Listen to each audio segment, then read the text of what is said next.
ಪ್ರದೀಪ್ ಈಶ್ವರ್ ಅವರು ಇದ್ದಾರೆ. ಉದ್ಘಾಟನೆ ಮಾಡೋದಕ್ಕೆ ನಿಮ್ಗೆ ದೊಡ್ಡ ರೋಗ.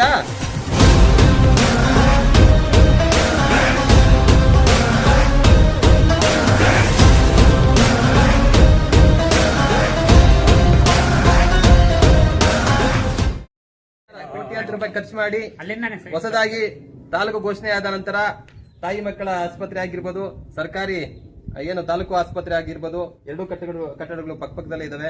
ನೀವು ನೋಡ್ಬೋದು, ಚೆನ್ನಾಗಿ ಕಟ್ಟಿದ್ದಾರೆ ಕಟ್ಟಡ ಅಂತನೂ. ಆದ್ರೆ ಅವ್ರು ಕಟ್ಟಿರುವಂತ ಪ್ರದೇಶ ಚೆನ್ನಾಗಿಲ್ಲ ಅಷ್ಟೇ.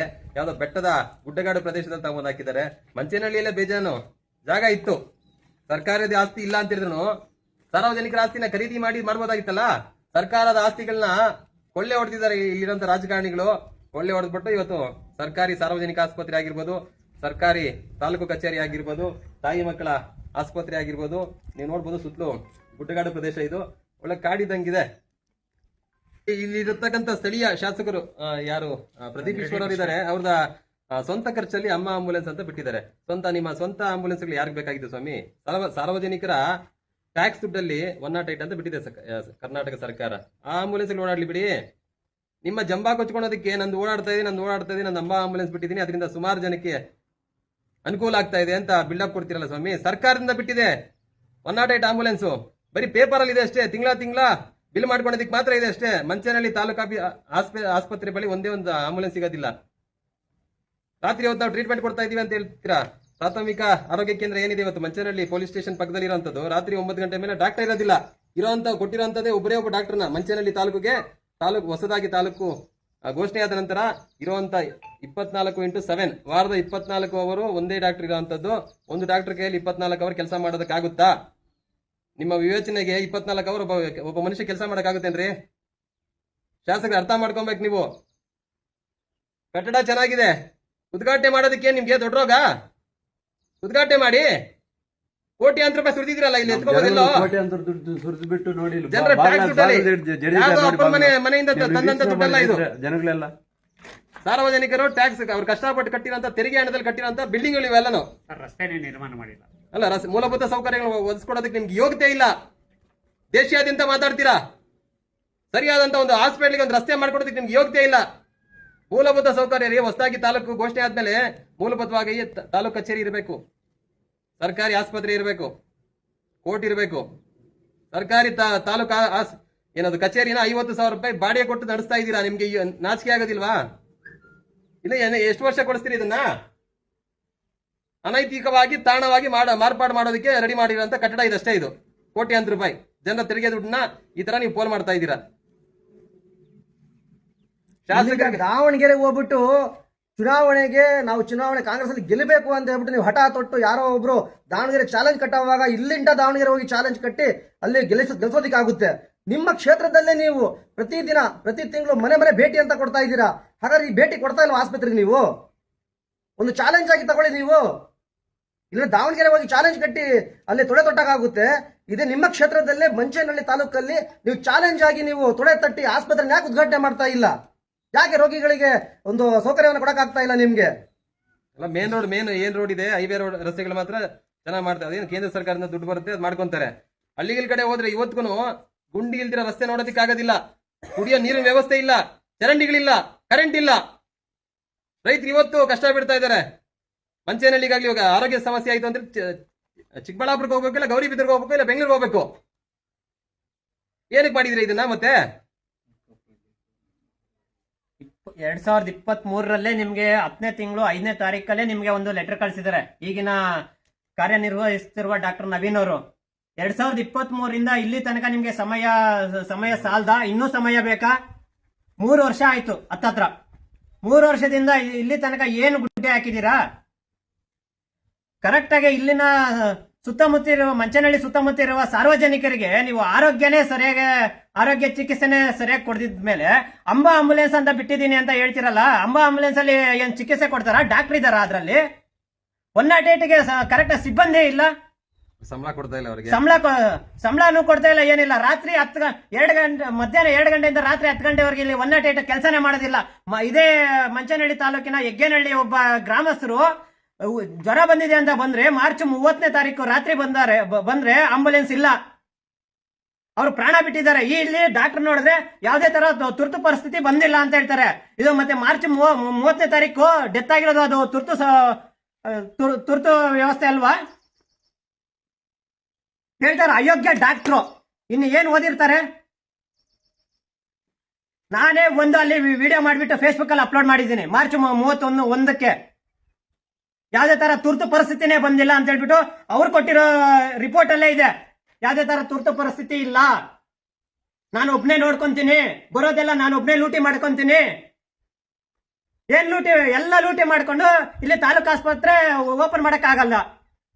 ನಾನು ಕೇಳಿರೋದೇನು 24 ಗಂಟೆ ನಂಗೆ ಪ್ರಾಥಮಿಕ ಆರೋಗ್ಯ ಕೇಂದ್ರದಲ್ಲೇ 2 ಡಾಕ್ಟರ್ ಕೊಡಿ ಅಂತ ನಾನು ಕೇಳಿದ್ದು ಮಾಹಿತಿ ಹಕ್ಕಲ್ಲಿ. ಯಾವುದೇ ತರ ತುರ್ತು ಪರಿಸ್ಥಿತಿ ಇಲ್ಲ, ಇಲ್ಲಿ ಏನು ಅವಶ್ಯಕತೆ ಇಲ್ಲ ಅಂತ ಹೇಳ್ಬಿಟ್ಟು ರಿಪೋರ್ಟ್ ಕೊಟ್ಟಿದ್ದಾರೆ ಡಾಕ್ಟರ್ ನವೀನ್, ಈಗಿರುವ ವೈದ್ಯರು. ಈ ತರ ಬೇಜವಾಬ್ದಾರಿ ತರದಿಂದ ಇವರು ನಡ್ಸ್ಕೊಳೋದು. ಆದಷ್ಟು ಬೇಗ ಈ ಕಟ್ಟಡನ ಉದ್ಘಾಟನೆ ಮಾಡಬೇಕು, ಇಲ್ಲಾಂದ್ರೆ ಮುಂದಿನ ದಿನಗಳಲ್ಲಿ ದೊಡ್ಡ ಹೋರಾಟ ಮಾಡ್ತೀವಿ ನಮ್ಮ KRS ಸೈನಿಕರೆಲ್ಲರೂ ಸೇರಿ. ಯಾರು ಜಿಲ್ಲಾ ವೈದ್ಯಾಧಿಕಾರಿಗಳಿದ್ದಾರೆ, ದಯವಿಟ್ಟು ಇದನ್ನ ಗಮನ ಹರಿಸಿ. ಏನ್ ನಾವು ಮನವಿ ಪತ್ರ ಕೊಡ್ತಾ ಇದೀವಿ ಇವತ್ತು ಅದನ್ನ ಸ್ವೀಕಾರ ಮಾಡಿ. ಈ ತಿಂಗಳೊಳಗಡೆ ಈ ಕಟ್ಟಡ ಉದ್ಘಾಟನೆ ಆಗ್ಬೇಕು. ಈ ತಿಂಗಳು ಒಳಗಡೆ ಉದ್ಘಾಟನೆ ಆಗಿಲ್ಲ ಅಂತ ಹೇಳಿದ್ರೆ ನಾವು ಪ್ರತಿಭಟನೆ ಮಾಡ್ತೀವಿ ಅಷ್ಟೇ. ಏನ್ ಕೇಳ್ತಾರೆ ಜನ? ಇವತ್ತು ನೀವು ಲೂಟಿ ಮಾಡೋ ದುಡ್ಡನ್ನು ಕೇಳಲ್ಲ ಜನ, ಕೇಳೋದು ಒಂದೇ, ರಸ್ತೆ, ನೀರು, ದೀಪ, ಆಸ್ಪತ್ರೆ. ಇದೇ ಸಿಗ್ತಾ ಇಲ್ಲ ಮೂಲಭೂತ ಹಕ್ಕು. ಇವೇ ಮೂಲಭೂತ ಹಕ್ಕು ಅಂದ್ರೆ ಇದೇನೆ, ಇನ್ನು ಬೇರೆ ಏನು ಕೇಳಲ್ಲ. ಒಳ್ಳೆ ರಸ್ತೆ ಕೊಡಿ, ನಾವು ಓಡಾಡೋದಿಕ್ಕೆ ರಸ್ತೆ ನೀಟಾಗಿ ಕೊಟ್ಟರೆ ನಮ್ಗೆ ಆರೋಗ್ಯ ಸಮಸ್ಯೆ ಬರೆಯುವಾಗ ನಾವು ಬೇಗ ಆ ರಸ್ತೆ ಒಳಗೆ ಹೋಗಿ ಹಾಸ್ಪಿಟಲ್ ಸೇರ್ಕೊಂತೀವಿ. ರಸ್ತೆ ಇಲ್ಲ, ರಸ್ತೆ ನೀಟಾಗಿಲ್ಲ ಅಂದರೆ ಆರೋಗ್ಯಕ್ಕೆ ಹೋಗೋದಕ್ಕೆ ಹಾಸ್ಪಿಟ್ಲಿಗೆ ಬರಬೇಕು, ಹಾಸ್ಪಿಟ್ಲೇ ಇಲ್ಲ. ಇನ್ನೇನು ಮಾಡ್ತಾರೆ? ಈ ಮಳೆಗಾಲದಾಗ ರಸ್ತೆ ಬರೋದಕ್ಕೆ ಆಗಲ್ಲ. ಇಷ್ಟು ದೊಡ್ಡದು ಕಟ್ಟಬೇಕಾದ್ರೆ ಆ ರಸ್ತೆ ಇಲ್ದಂಗೆ ಹೆಂಗೆ ಕಟ್ಟಿದ್ರಿ ಅದನ್ನ ನಮ್ಗೆ ಡೌಟ್ ಬರ್ತಾ ಇದೆ. ಇದೇ ರಾಜಕಾರಣಿಗಳು ಅರ್ಥ ಮಾಡ್ಕೊಡ್ರಿ. ನೀವು ಎಷ್ಟೇ ಲೂಟಿ ಮಾಡ್ರಿ, ಜನ ಯಾರು ಕೇಳಲ್ಲ ನಿಮ್ಮನ್ನ. ನಿಮ್ಗೆ ಸಂಬಳ ಬರ್ತಾ ಇದೆ ಪ್ರತಿ ತಿಂಗಳು 2.25 ಲಕ್ಷ ರೂಪಾಯಿ.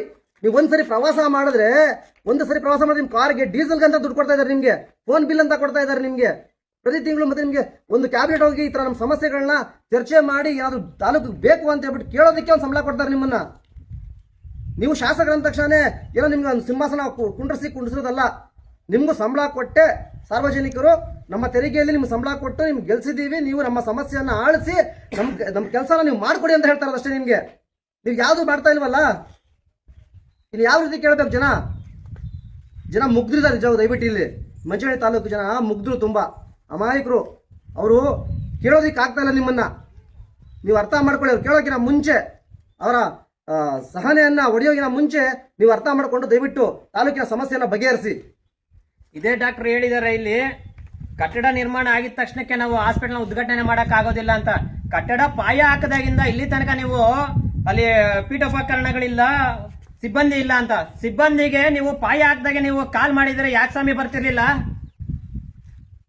ಸರ್ಕಾರ 3 ಲಕ್ಷದ ಏನು ಉದ್ಯೋಗ ಭರ್ತಿ ಮಾಡಿ ಅಂತ ಹೇಳ್ತಾರೆ. ಇದಕ್ಕೆ ಡಾಕ್ಟರ್ ಸಿಗೋದಿಲ್ಲ, ತಹಶೀಲ್ದಾರ್ ಸಿಗೋದಿಲ್ಲ, ಸರ್ಕಾರಿ ಕೆಲಸ ಮಾಡೋದಕ್ಕೆ ಜನ ಸಿಗ್ತಾ ಇಲ್ಲ ಅಂತ ಹೇಳ್ತಿರಲ್ಲ. ಕಾಯ್ತಾ ಇದ್ದಾರೆ ಸುಮಾರು ಜನ, ಸ್ನಾತಕೋತ್ತರ ಪದವಿ ಮುಗಿಸ್ಕೊಂಡು ಕಾಯ್ತಾ ಇದ್ದಾರೆ ವಿದ್ಯಾವಂತರು. ನೋಟಿಫಿಕೇಶನ್ ಎಲ್ರಿ ಬಿಟ್ಟಿದ್ದೀರಾ? ಮಂಚನಹಳ್ಳಿ ತಾಲೂಕಿಗೆ ಇಷ್ಟು ಜನ ಸಿಬ್ಬಂದಿ ಬೇಕು ಅಂತ ಹೇಳ್ಬಿಟ್ಟು ಯಾವ ವೆಬ್ಸೈಟ್ ಅಲ್ಲಿ ಬಿಟ್ಟಿದ್ದೀರಾ ನೋಟಿಫಿಕೇಶನ್ ನ? ಡಾಕ್ಟರ್ ಆಗ್ಲಿ ನರ್ಸಸ್ ಆಗ್ಲಿ ಯಾವ್ದ್ರಲ್ಲೂ ಬಿಟ್ಟಿಲ್ಲ. ಅಲ್ಲಿ ಹೆಂಗ್ ಬರ್ತಾರೆ? ಏನಿಲ್ಲ, ಎಲ್ಲ ಡಾಕ್ಟರ್ಗೂ ನರ್ಸಸ್ಗೆ ಕನಸು ಬಂದ್ಬಿಡುತ್ತೆ. ಮಂಚನಹಳ್ಳಿಲಿ ಹೊಸದಾಗಿ ಹಾಸ್ಪಿಟಲ್ ಆಗಿದೆ, ನಾವು ಹೋಗ್ಬಿಟ್ಟು ಸೇರ್ಕೊಬಿಡೋಣ ಅನ್ನೋದಕ್ಕೆ. ಎಲ್ಲಿ ನೋಟಿಫಿಕೇಶನ್ ಮಾಡಿದ್ದೀರಾ? ಕಟ್ಟಡ ಸ್ಟಾರ್ಟ್ ಮಾಡಿದಾಗಿಂದ ನೀವು ನೋಟಿಫಿಕೇಶನ್ ಬಿಟ್ರೆ ಇಷ್ಟೊತ್ತಿಗೆ ಎಷ್ಟು ಜನ ಅಪ್ಲಿಕೇಶನ್ ಹಾಕ್ತಿದ್ರು ಸ್ವಾಮಿ? ತೋರಿಸಿ ಸರ್, ಕಟ್ಟಡ ತೋರಿಸಿ ಸ್ವಲ್ಪ. ಕೋಟ್ಯಾಂತರ ರೂಪಾಯಿ ಸುರಿದಿದ್ದಾರೆ ಈ ಹಾಸ್ಪಿಟ್ಲ್ಗೆ. ಸುಸಜ್ಜಿತವಾದಂತ ಕಟ್ಟಡ, ಇಂಥ ಕಟ್ಟಡ ಕಟ್ಟಿಲ್ಲ ನಮ್ಮ ತಾಲೂಕಿನ, ನಮ್ಮ ಜಿಲ್ಲೆಯಲ್ಲೇ ಚೆನ್ನಾಗಿರುವಂತ ಕಟ್ಟಡ ಅನ್ಸುತ್ತೆ. ಕನ್ನಡ ಮಾತ್ರ ಚೆನ್ನಾಗಿದೆ, ಉದ್ಘಾಟನೆ ಮಾತ್ರ ಆಗ್ತಾ ಇಲ್ಲ. ಇದೇನು ಖಾಸಗಿ ಆಸ್ಪತ್ರೆಗಳ ಹುನ್ನಾರಕ್ಕೆ ಏನಾದ್ರು ನೀವು ಏನಾದ್ರು ಬಲಿ ಆಗ್ತಾ ಇದ್ದೀರಾ? ಇಲ್ಲ ನಿಮ್ದೇ ಮಾಲೀಕತ್ವದ ಯಾವ್ದಾದ್ರು ಖಾಸಗಿ ಆಸ್ಪತ್ರೆನ ಸ್ಟಾರ್ಟ್ ಮಾಡ್ಬೇಕು ಅಂತ ಏನಾದ್ರು ಪ್ಲಾನ್ ಮಾಡ್ತಾ ಇದ್ದೀರಾ? ದಯವಿಟ್ಟು ತಿಳಿಸ್ಬೇಕು. ಈ ತಿಂಗಳಲ್ಲಿ ಇವತ್ತೇನು 20 ಜೂನ್ 2026, ಇನ್ನೊಂದು ತಿಂಗಳು ನಿಮ್ಗೆ ಗಡುವು ಕೊಡ್ತಾ ಇದ್ದೀನಿ. ದಯವಿಟ್ಟು ಅರ್ಥ ಮಾಡ್ಕೊಳ್ಳಿ. ಮಂಚೇನಹಳ್ಳಿ ಜನತೆಯ ಕಷ್ಟಗಳ ಆಲಿಸಿ, ಇಲ್ಲಾಂದ್ರೆ ಚಿಕ್ಕಬಳ್ಳಾಪುರಕ್ಕೋ, ಗೌರಿಬಿದನೂರಿಗೋ, ಬೆಂಗಳೂರಿಗೋ ತಮ್ಮ ಸ್ವಂತ ಗಾಡಿಗಳು ಮಾಡ್ಕೊಂಡು ಹೋಗುವಂತ ಪರಿಸ್ಥಿತಿ ತಂದು ಇಡಬೇಡಿ. ದಯವಿಟ್ಟು ಮಾಡಿ. ಸರ್ಕಾರ ದುಡ್ಡು ಖರ್ಚು ಮಾಡಿದ್ದೀರಾ, ಉದ್ಘಾಟನೆ ಮಾಡಿ. ಇಲ್ಲಾಂದ್ರೆ ಅನೈತಿಕ ಚಟುವಟಿಕೆಗಳ ತಾಣವಾಗಿ ಈ ಕಟ್ಟಡ ಮಾರ್ಪಾಡೋಕಿನ ಮುಂಚೆ ದಯವಿಟ್ಟು ಎಚ್ಚೆತ್ಕೊಳ್ಳಿ. ನೋಡಿ, ಯಾವುದೇ ತರ ಕಾಂಪೌಂಡ್ ಇಲ್ಲ, ಏನಿಲ್ಲ. ದನಗಳು ಈ ಕಡೆ ಇಲ್ಲಿನ ಸುತ್ತಮುತ್ತ ಜನರು ಇಲ್ಲಿಗೆ ಕಾಡಿಗೆ ದನ ಮೇಸಕ್ ಬರ್ತಾರೆ. ದನಗಳೆಲ್ಲಾನು ಬರ್ಬೋದು ಹಾಸ್ಪಿಟಲ್ ಕಟ್ಟಡ ಒಳಕ್ಕೆ. ಯಾವುದೇ ತರ ಸೇಫ್ಟಿ ಇಲ್ಲ. ರಾತ್ರಿ ಹೊತ್ತು ಇಲ್ಲಿ ಯಾರು ಸಿಬ್ಬಂದಿ ಕೆಲಸ ಮಾಡ್ಬೇಕಾದ್ರೆ ಯಾವ ತರ ಸೇಫ್ಟಿ ಇದೆ? ಈಗ ಎಲ್ಲಾ ಕಡೆನೂ ಹುಲಿ ಬಂದಿದೆ, ಸಿಂಹ ಬಂದಿದೆ, ಚಿರತೆ ಬಂದಿದೆ ಅಂತ ಹೇಳ್ಬಿಟ್ಟು ಇದು ಬೇರೆ ಮಾಡ್ತಾ ಇದ್ದಾರೆ. ಇಲ್ಲಿ ಯಾವ ತರ ಸೇಫ್ಟಿ ಇದೆ? ಯಾವುದೇ ತರನು ಸೇಫ್ಟಿ ಇಲ್ಲ, ಕಾಂಪೌಂಡ್ ಇಲ್ಲ. ಈ ಕಡೆ ನೋಡಿ, ಆ ಬೆಟ್ಟ ನಾಳೆ ದಿನ ಏನಾದ್ರೂ ವಿಪರೀತ ಮಳೆ ಸುರಿದು ತೋರಿಸಿದೆ ಆಸ್ಪತ್ರೆ, ತಾಲೂಕು ಸಾರ್ವಜನಿಕ ಆಸ್ಪತ್ರೆ, ಅಲ್ಲಿರುವಂತದ್ದು ತಾಯಿ ಮಕ್ಕಳ ಆಸ್ಪತ್ರೆ, ಎರಡು ಪಕ್ಕದಲ್ಲೇ ಇದೆ.